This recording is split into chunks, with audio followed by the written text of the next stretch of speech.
At some point in your working life you realize the room hasn't changed, but your place in it has. Chairs are the same. Screens glow the same blue. Coffee tastes just as burnt. And yet something shifts quietly without asking your permission. One day your name means direction. The next it means expensive. That was the truth already sitting in my head. Before Marian ever spoke to me. Before any more said the words. We need to talk. I promised myself something when I turned 16. I won't explain my word. Not to a board, not to a spend sheet, not to anyone who decided. Walloy only moves forward, it is young enough. It was an easy promise to make in the quiet of my own kitchen. Harder to keep at work. That morning the office felt careful. Emails came back a little slower. Conversation stopped a beat too early when I walked by. No panic, no drama. Just a polite distance, the kind people use when they don't want to catch something. I'd seen it before. Not on myself. On others. Men who still showed up early and left late, who knew where the bodies were buried and how to keep them there.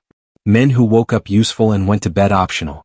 When Marianne appeared in my doorway, I knew before she spoke that this wasn't about performance. She didn't smile the way she usually did, quick and professional. She folded her hands instead, like she was bracing for weather. "We need to talk," she said. Not loudly. Not softly. Carefully. She didn't send me to HR. She didn't summon me like a problem. She walked beside me down the corridor of glass offices where everyone pretends not to look and always looks anyway. In a company under pressure, people become experts in bad signs. 2/4 of missed targets will do that. Clients hesitating. Competitors cutting deep. The board introducing clean words that make messy lives. Restructuring, optimization, streamlining. I'd helped this place survive worse. Not visibly. Not in ways that showed up on slides. For 5 years, I'd been the man who smoothed edges, closed gaps, translated between teams that didn't trust each other. I wasn't a headline. I was the glue. Marianne knew that. The board never needed to. The conference room smelled new, like it had been cleaned for something important. She didn't take the head of the table. She sat beside it, which told me this wasn't a performance. Her glasses were on. Thin frames. Focused eyes. 52 years old and carrying a company that expected her to be ruthless without ever admitting it. "I'll be direct," she said. That sentence can mean safety. It can also mean the opposite. I kept my hands still. The board met last night. They want cuts that show impact. Quickly. A message she met. Someone had to be the message. I felt the old reflex rise. List the projects, remind her of the nights, the wins that never had my name on them. For a second I almost did it. That was the dangerous moment. The one where dignity slips quietly out the door. Then I remembered the promise. "This is about my age," I said. She didn't answer right away. That told me enough. "They'll call it numbers," she said finally. "And perception. Perception is what people hide behind when they don't want to say who they've already decided to lose." She leaned forward, lowered her voice. "I've kept you off the list. For a year." I argued. I pushed. I spent capital I didn't have to spend. There it was. A list. A year I didn't know I was already living on borrowed time. "I shouldn't be something you have to protect," I said. "I wanted to," she replied too fast, then steadied herself. The word wanted hung between us longer than it should have. She looked at me the way she did when something mattered, not assessing, just seeing. "I can still cover you," she said. "But not for long. They're escalating." Cover. Like I was evidence, not a person. "What happens if you don't give them what they want?" I asked. Her jaw tightened. "Then they come for me." That was the moment I understood the shape of the trap. This wasn't personal. That almost made it worse. I left the room and went back to my desk, answered emails, nodded at people whose names I suddenly wondered if I'd remember in a year. For a brief, shameful second I opened LinkedIn on my phone, then closed it like I'd touched something hot. I'd never needed it before. That afternoon a calendar invite appeared. Board liaison update. Required. No Marianne. HR included. I didn't feel angry. I didn't feel scared. I felt clear. They weren't asking whether I should stay. They were deciding how quietly I should disappear. At 60 you don't need bad news to feel exposed. All it takes is realizing how easy it would be for your life to keep going without you in it. That morning, before I even reached the office, I caught myself rehearsing answers to questions no one had asked yet. What I still did, why it mattered, how long it would take to replace me. I hated myself for it. I'd promised I wouldn't explain my worth. And there I was, explaining it to the empty passenger seat. The shame wasn't loud. It was practical. Like packing a bag you hope you won't need. That was the real cost of turning 60 at work. Not fear, but preparation. 5 years earlier, none of this would have crossed my mind. Back then, the project that brought Marianne Hale and me together was already failing when I walked into the room. People were talking over each other, defending territories, trying to sound indispensable. I stayed quiet, not out of strategy but because silence lets you hear where the structure is weak. When the noise burned itself out, Marianne looked straight at me and asked, "What are we pretending not to see?" It wasn't a test. It was an invitation. I told her the truth, stripped of drama. She nodded once and the meeting shifted. That was how we worked together from then on. No performances, just decisions. Remembering that version of us made the present feel smaller. The day after she told me she could cover me, I arrived early and sat at my desk staring at the screen, trying to do the math on dignity. Habit carried my hands to the keyboard. Experience told me to act normal. But something had already changed. I noticed how often people said "for now" without meaning it. How plans were described as flexible only in one direction. Marianne asked me to come to her office mid-morning. Different setting, different weight. The blinds were half open, light cutting the room into careful lines. She didn't rush. She didn't posture. "I didn't sleep," she said like it was an admission of failure. "Neither did I answered, and it was true in ways I didn't want to explain. She poured coffee for both of us, a gesture small enough to be ignored and heavy enough not to be. "I need you to understand something," she said. "This isn't about mistakes. It's about visibility." I almost laughed. Visibility had followed me my whole career like a rumor. Everyone assumed it would show up eventually. "The board doesn't see outcomes," she continued. "They see charts. They don't see the bridge unless it collapses." I knew that blind spot well. I'd built my usefulness inside it. "So why are you fighting this?" I asked. The question came out sharper than I intended. She looked at me for a long moment. "Because every time I ignored you, we paid for it later," she said. "And because I don't believe loyalty should be punished just because it's quiet." There was something dangerous in that honesty. It made staying feel possible. That's when the wrong impulse surfaced, the one I didn't want to admit. For a few seconds I imagined agreeing to shrink, letting my work be reassigned, accepting the courtesy fade, keeping my badge, my routine, my illusion of relevance. The thought disgusted me because it felt safe. "How long can this last?" I asked. She didn't dodge it. "They're changing the story," she said. "They don't want to fire you. They want you to disappear." The word landed cleanly. No anger, no drama. Just a plan. Meetings I wouldn't be invited to. Decisions made without context. A slow erosion no one would call cruel. "If I stay," I said, "I become something you have to explain." She met my eyes. "Yes," she said. The relief in her voice was real. It scared me more than fear would have. We sat there, two adults calculating loss. No romance. No heroics. Just the quiet understanding that inaction is still a choice. "I won't ask to be kept," I said. Not as a declaration. As a line I couldn't cross. She nodded once. "Good," she replied. "Because I couldn't stand here if you did." I went back to my desk and watched the office move around me, already adjusting. People were kind. Too kind. Mid-afternoon my phone buzzed. For a split second I hoped it was nothing. Then I saw the calendar invite. Board update, required attendance, HR included. No Marianne. I didn't feel panic. I felt clarity settle in, heavy and exact. This wasn't about whether I still belonged. It was about how quietly they expected me to accept that I no longer did. When you're 60, humiliation doesn't always come as an insult. Sometimes it comes as a sentence spoken in a calm voice while everyone else takes notes. No one raises their hand to object. No one even looks embarrassed. And that's how you learn the most dangerous truth in corporate life. They don't have to hate you to erase you. They only have to stop counting you. The morning of the board update, I stood in the elevator with my tie already straight and my stomach still misbehaving like it had its own opinion. I watched the floor numbers climb and tried to breathe like this was any other meeting. But my body wasn't buying it. My palms were dry, my jaw tight, my thoughts too orderly, like my mind was arranging furniture in a house it suspected would be sold. Outside the executive conference suite, an assistant I didn't recognize handed me a paper agenda and a visitor sticker. Visitor. My badge still opened doors, but a sticker said what no one wanted to say out loud. "You're here temporarily now." I peeled it off, then put it back on because sometimes pride is just another way of wasting energy. The room was bright and cold, all glass and polished wood. The kind of place that makes you sit up straighter even if your back hurts. Marianne was there already, seated not at the head but close enough to it to be claimed by it. She met my eyes for half a second, steady, quiet, warning me without words. There were 8 directors, 2 attorneys, and a liaison from HR who smiled as if we were about to discuss parking. "Let's begin," one of the directors said, a man with a perfect watch and a voice that never had to compete. He didn't introduce me. He didn't say thank you for coming. He nodded toward a slide deck like I was part of the equipment. They spoke in the language of distance, forecasts, headcount, margins, market confidence.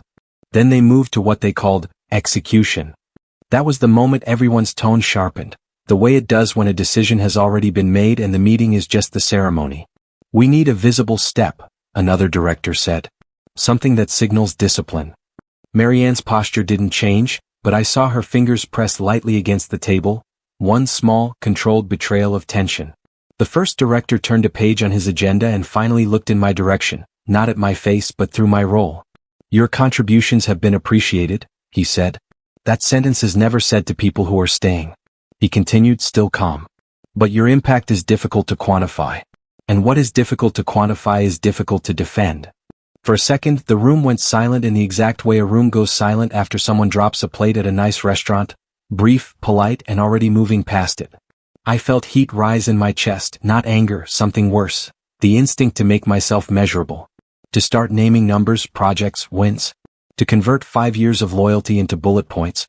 That was my internal choice, right there under the fluorescent calm. Do I argue for my worth or do I protect what's left of my dignity by refusing to perform? I looked at Marianne. Her expression didn't ask me to fight. It asked me not to bleed. Another director spoke, a woman in a gray suit with a smile that never reached her eyes. She said, "At 60 we can't afford sentimentality." Sentimentality. Like my life was a mood they needed to outgrow.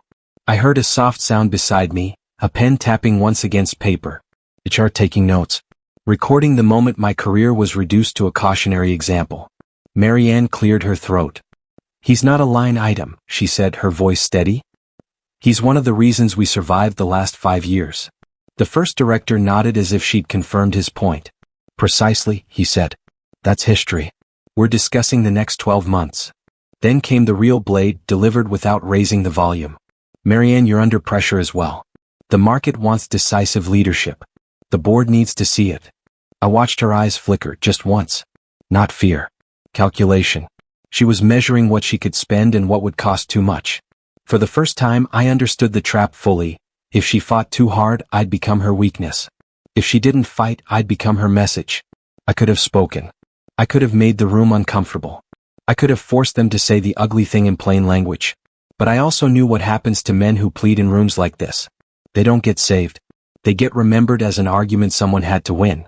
So I did what I'd promised myself I would do. I stayed still. I let the silence sit with them. The meeting moved on. They discussed transition plans. They used my work like a toolbox. What could be handed to whom, how quickly, with what risk. I listened to strangers distribute pieces of my life as if they were assigning chairs. When it ended, people stood and shook hands. I shook hands too because I was raised to do that even when it tasted bitter. Marianne walked with me into the hallway, her pace controlled until the door closed behind us. Then her shoulders dropped a fraction. "I tried," she said. "I know," I replied and meant it. That was the problem. I believed her. She looked down the corridor to make sure no one was close enough to overhear. "They're pushing me to choose," she said quietly. "They're implying my position depends on..." She stopped. The rest didn't need words. Either you or him. The hallway felt narrower than before. I heard my own breathing and hated how loud it sounded. "Don't," I said before she could finish. "Don't do that." Her eyes searched my face. "I don't want to lose you," she said, and it was the first time the sentence sounded like something beyond business, even though she kept it clean, careful, safe. That night at home, I opened my laptop and stared at a blank document. I typed my name at the top like I was signing a confession. My hand hovered over the keyboard. I could wait. I could let them fade me. I could make her spend more capital, take more hits. Or I could do the one thing the system couldn't take from me, leave before it taught me to accept being diminished. I wrote the resignation letter in plain language. No drama. No accusations. Just one sentence that mattered. I'm stepping away, effective immediately. The next morning, I walked into her office and placed the letter on her desk. She read it without moving, like the paper weighed more than it should. Then she looked up at me, voice low, controlled, almost pained. You're doing this for me? A year after you leave, people stop asking what happened and start asking how you're doing. It sounds kinder, but it's worse. How are you doing? Is a way of checking whether you survived the fall without making anyone uncomfortable. By then, the story has already settled into something simpler than the truth. I'd taken early walks that year, not for health, but because mornings were the only time my phone stayed quiet. No calendar reminders. No urgent subjects. Just weather and breath. If you're honest, the first months after you step away feel less like freedom and more like being cut loose at sea. You're still afloat, but there's nothing to push against. I took contract work, small and precise, the kind that pays for groceries without asking for allegiance. It wasn't ambitious. It was clean. I told myself that was enough. Some days it was. Some days it wasn't. I learned which coffee shops let you sit without ordering again, which afternoons dragged, which skills still fit my hands. I also learned that dignity doesn't replace momentum. It just makes the stillness bearable. I didn't follow the company news at first. That felt like reopening a wound for sport. But information has a way of finding you anyway. A former colleague mentioned a missed deadline. Another hinted at a client who'd quietly left. Nothing dramatic. Just small failures stacking up where I used to stand. I didn't feel satisfaction. I felt recognition. Systems don't collapse when one person leaves. They drift. Slowly enough that no one takes responsibility. I told myself it wasn't my problem anymore and meant it, most of the time. Then one afternoon, months later, an email arrived from a name I didn't recognize at first. It wasn't from Marianne. It was from someone at the board. Polite. Professional. Curious. They wanted to revisit possibilities. That phrase is how institutions apologize without saying they were wrong. They talked about lessons learned, about recalibrating, about attractive terms. Money. Authority. Guarantees. They said my name like it had regained a decimal point. I stared at the screen longer than I should have. This was the false ending, the one where you get to believe the system noticed its mistake and came back wiser. I drafted a reply, deleted it, drafted another. Then I closed the laptop. Saying no felt cleaner than negotiating conditions that would turn my past into leverage. I didn't tell anyone about the email. Especially not Marianne. That felt important, though I couldn't have explained why.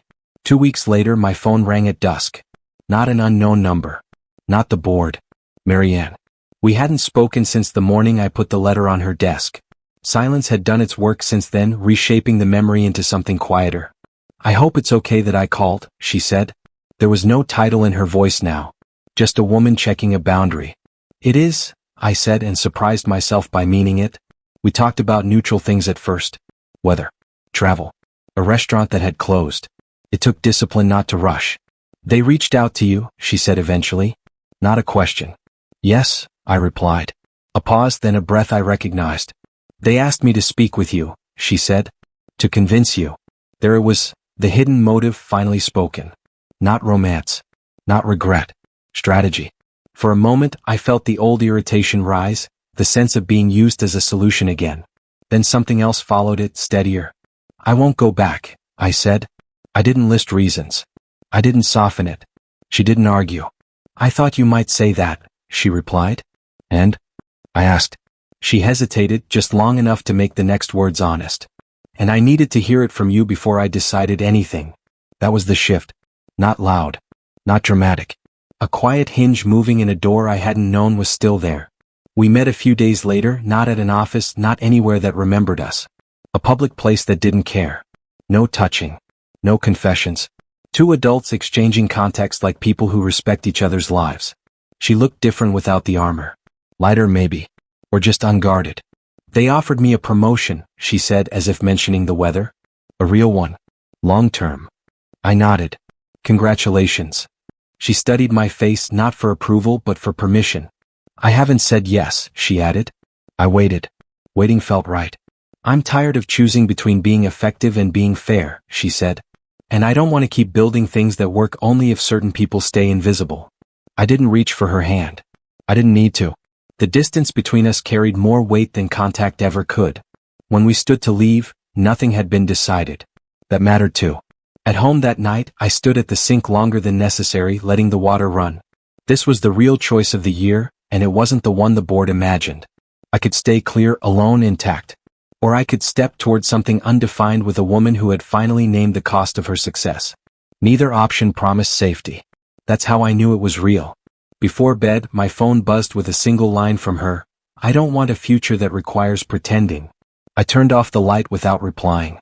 Some answers are better given in person. At this stage of life, big decisions rarely announce themselves. They arrive quietly, disguised as ordinary mornings, ordinary messages, ordinary knocks at the door. The kind you almost ignore because you've trained yourself not to expect turning points anymore. That's the trick of getting older. The world teaches you that the important things have already happened. So when something truly important appears, it doesn't feel dramatic. It feels inconvenient, unsettling, real. The morning Marianne stood outside my door, I was rinsing a coffee mug I didn't need to wash yet, just to give my hands something to do. I knew it was her before I opened it. Not because I heard her, but because I hadn't slept properly. When you reach the right decision, your body usually gets there before your mind does. She didn't come dressed like a CEO. No armor, no careful tailoring. Just a coat, tired eyes, and the kind of posture people have when they've already crossed a line internally and are waiting for the world to catch up. "I won't take much of your time," she said. I nodded and stepped aside.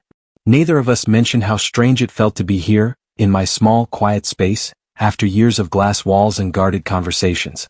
She didn't sit right away. She looked around, taking in the evidence of a life rebuilt on smaller terms. No trophies. No framed achievements. Just order. "Come. They want you back," she said finally. Straight to it. They analyzed the last year. Performance gaps. Decision delays. They've connected the dots. I waited. She continued, her voice even. "They're offering more than before. Authority this time. Protection. Guarantees." I believed her. That was the problem. The offer was real. It wasn't an insult. It wasn't a trap disguised as flattery. It was the system admitting, quietly, that it had miscalculated. For a few seconds, I let myself imagine it. Walking back in without apology. Being listened to again. Feeling useful in a way the world recognizes. There's nothing weak about that impulse. It's human. Then I pictured the meeting where they decided I was too hard to defend. The word, sentimentality. The way my work had been redistributed like furniture. And the feeling passed. "I'm not going back," I said. No explanation. No edge. Just fact. She nodded slowly. "I thought so." There was relief in her face, but also something heavier. "They asked me to convince you," she went on. "They said it would mean a lot. To the board. To the market." I almost smiled at that. "And to you?" I asked.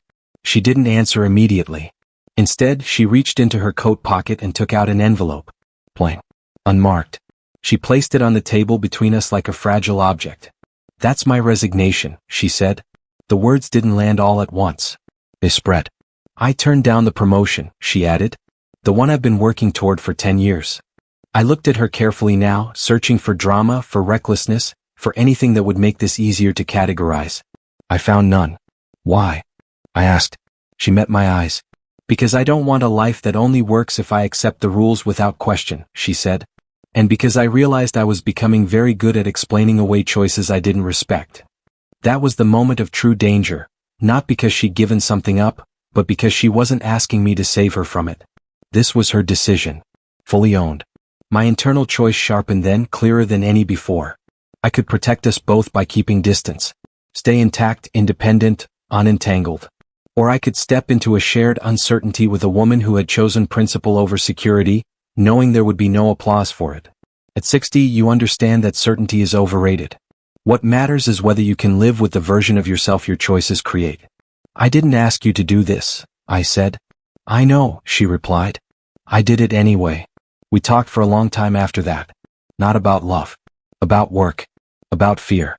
About the strange grief that comes with leaving something you were good at, even when it was wrong for you. There were no promises made that morning. Just alignment. Weeks later we started small. A consulting firm with no ambition to dominate anything. Just enough structure to do honest work without asking permission.